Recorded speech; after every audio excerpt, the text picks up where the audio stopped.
Tanker drivers block Abuja-Lokoja road, accuse military escort of harassment. Unizik Vice Chancellor refuses to step down despite presidential announcement. Nigerian Senate approves Tinubu's 1.7 trillion naira loan request.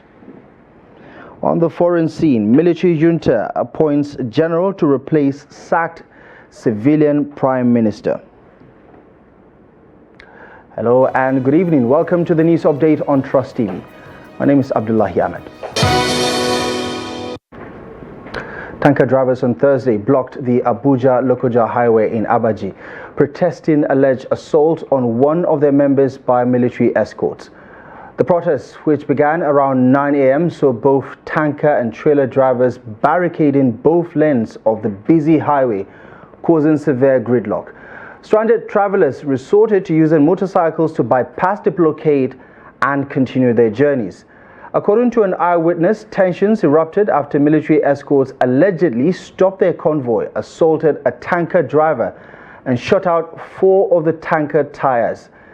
The altercation reportedly started when the driver, traveling from Abuja, refused to yield to the soldiers' convoy despite the blaring sirens.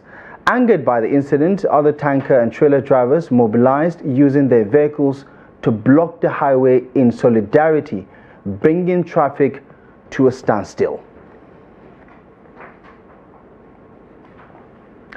Several students were reportedly injured during a clash between 2 secondary schools in Ilorin, the Kwara State capital. The altercation involved students from Government High School and Government Day Secondary School in Adeta. Eyewitnesses linked the violence to prior disagreement, with some attributing it to cult-related activities and a struggle for supremacy. Over 10 students were said to have sustained injuries in the fracas.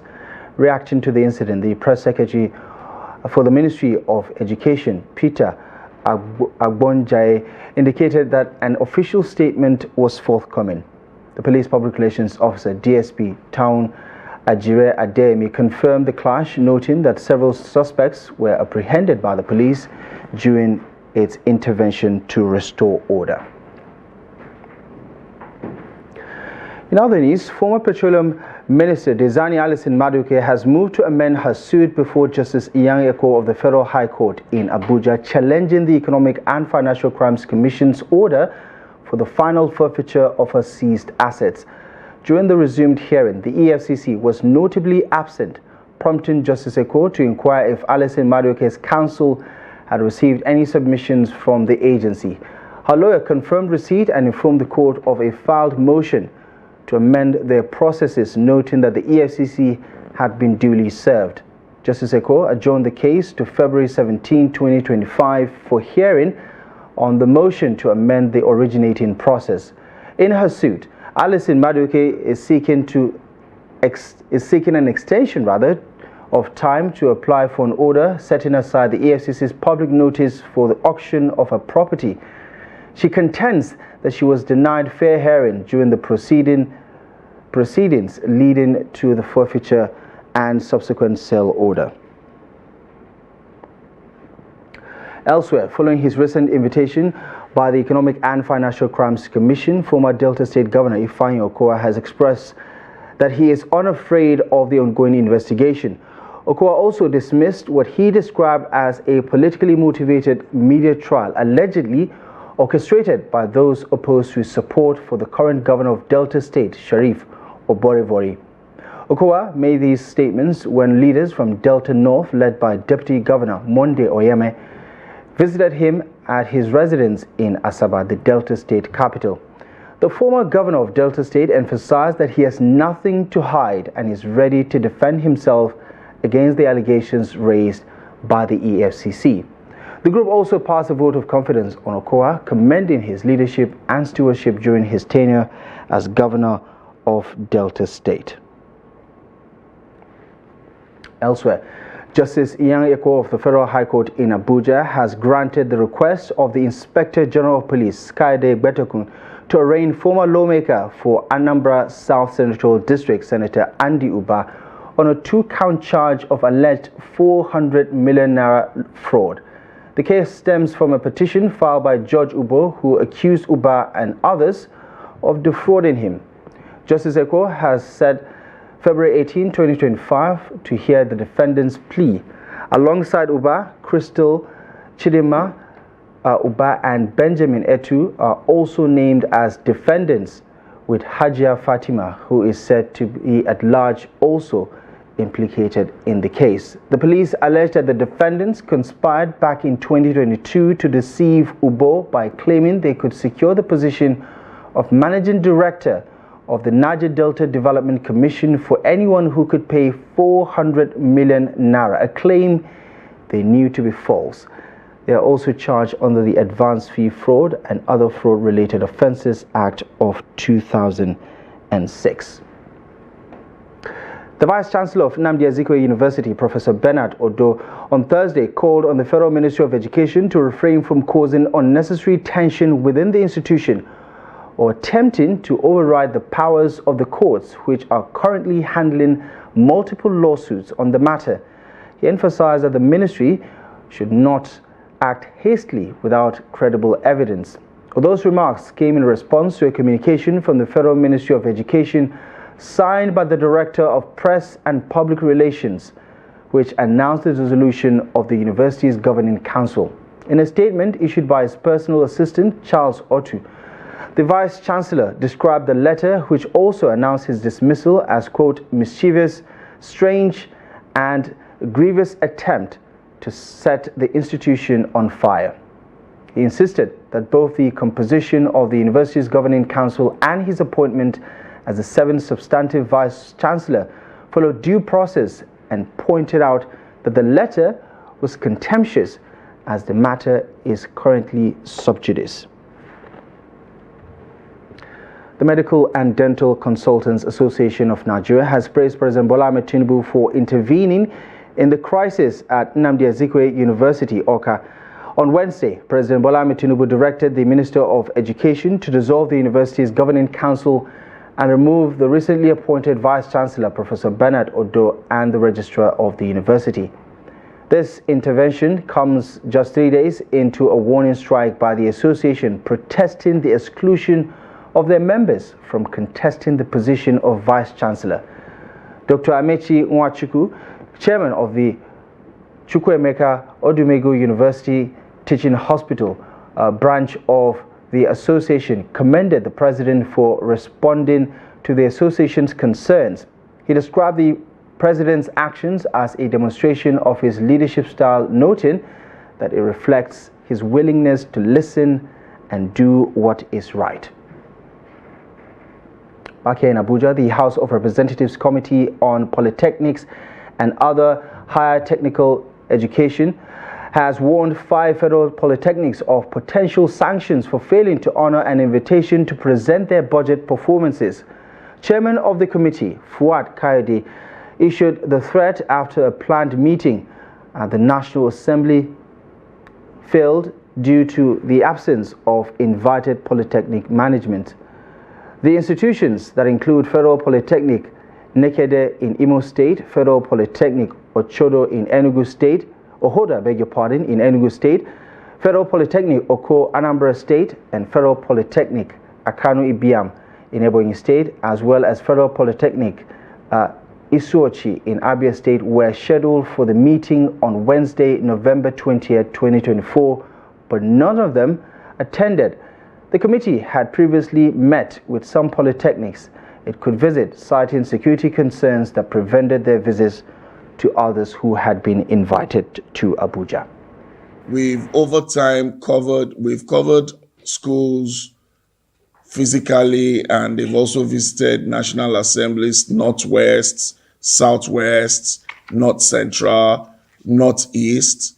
We've done all this, but it's surprising that our schools from the Southeast bluntly refused to honor the invite of the National Assembly. The only school that came here today, after we had waited for an hour, 30 minutes, the meeting was called for 12 o'clock. The rector of Federal Polytechnic in Abia State strolled in single-handedly without no document or whatsoever saying he was coming for meeting with us. You're watching the news update on Trust TV. Still to come. Residents groan as cash scarcity hits Taraba. More on this and many other stories up ahead in just a moment. Welcome back to the news, and thank you most kindly for staying with us. Let's take another look at our top stories. Tanker drivers block Abuja-Lokoja road, accuse Nigerian military of harassment.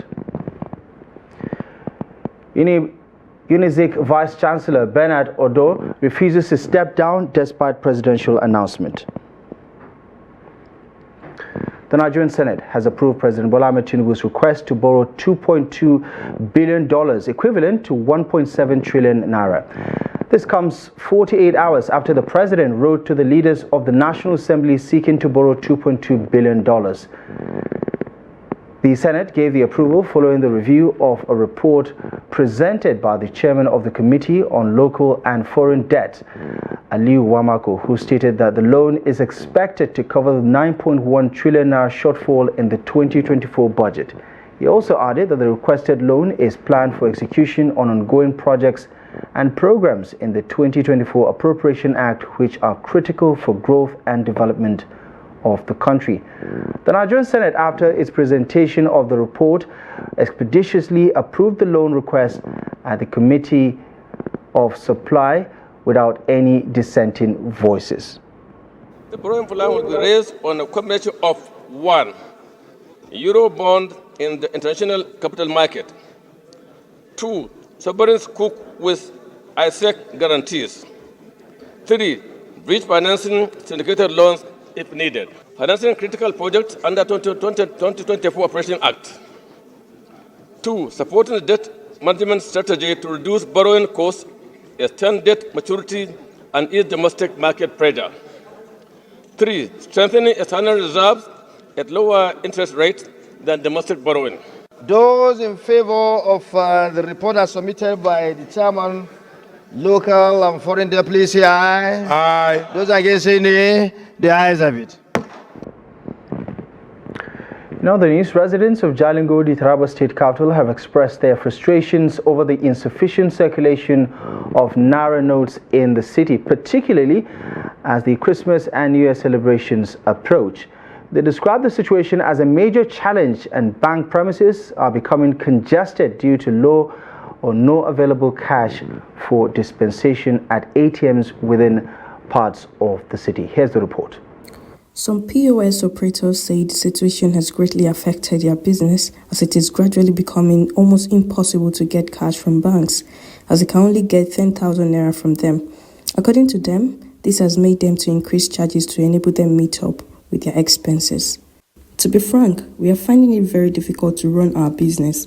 If you go to the bank, you can hardly get 10,000 naira, compared to our customers who demand maybe 50 to 100,000 or even more. As a result, we have to bribe the bankers with some amount of money to get enough cash to serve our customers.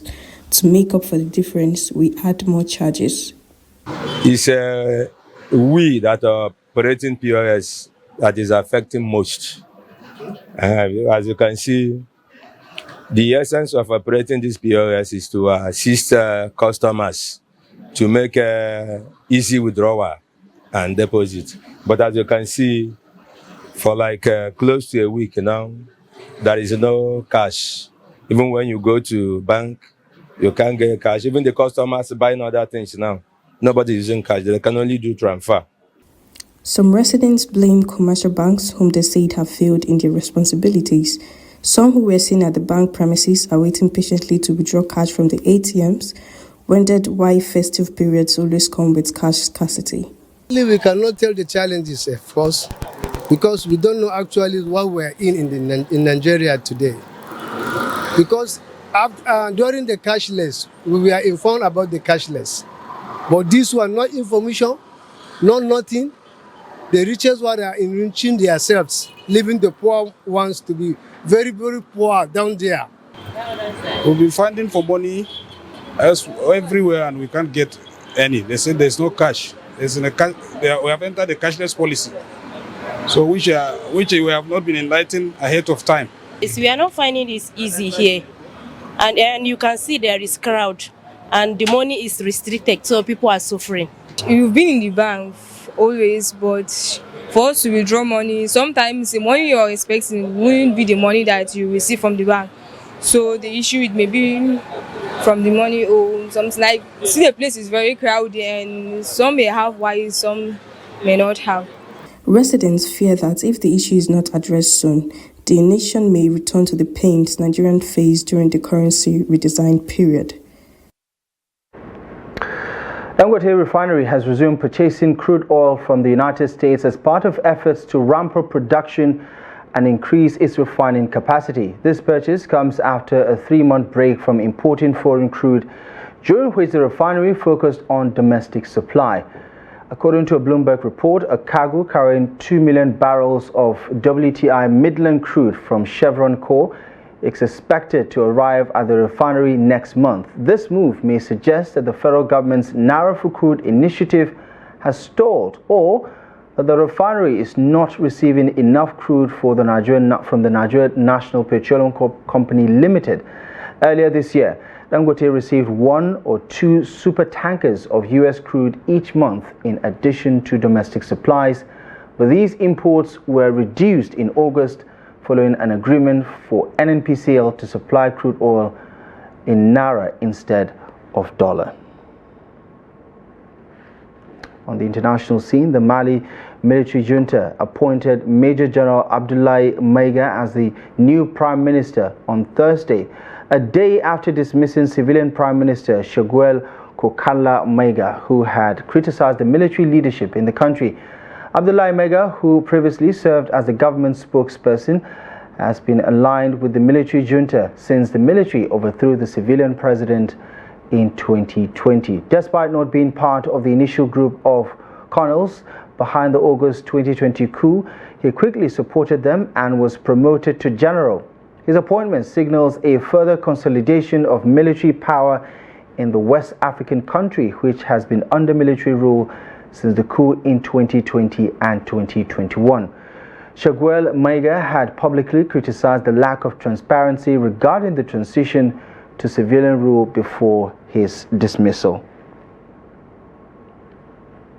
A Finnish court has sent Nigerian separatist agitator Simon Ekpa to prison for spreading terrorist propaganda on social media.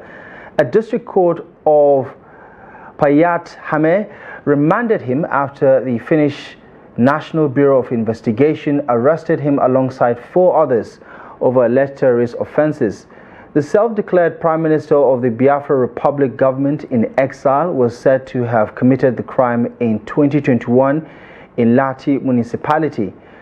Also, according to a local report, the Central Criminal Police in Finland confirmed the arrest in a statement on its website on Thursday.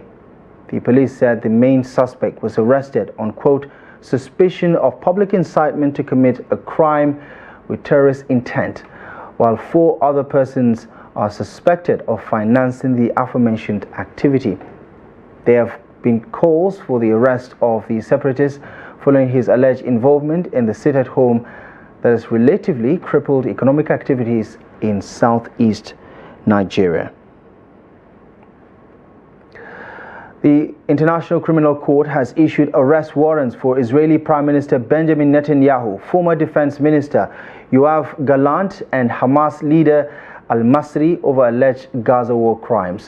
According to the ICC, the arrest warrants are issued in the interest of victims and their families.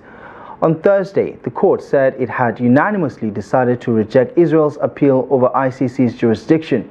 The recent development means the ICC's 124 member states would be obliged to arrest Netanyahu and others if they were to enter their territory.